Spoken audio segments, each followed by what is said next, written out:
After watching this video, you can easily remove your Cameo selfies.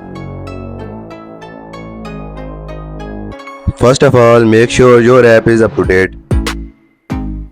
Then open your Snapchat application. Tap on chat icon.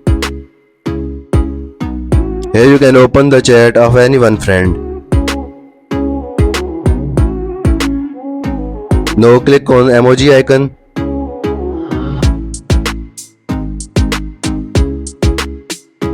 You can see the Cameo selfies look very bad. Now I'll tell you how you can remove Cameo selfies. Click the setting icon above. Scroll down. Tap on I need help.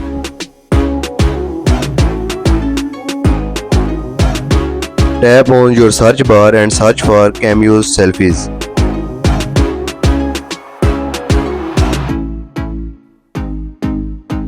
Here you can read the entire guide on how to finish your Cameo selfies. Go back after reading.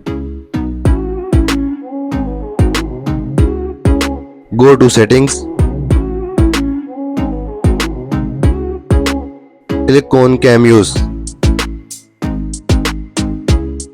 Click on Clear my Cameos selfies. Tap on Clear. Check your Cameos selfies. Tap on emoji icon. You can see that your Cameo selfies are gone.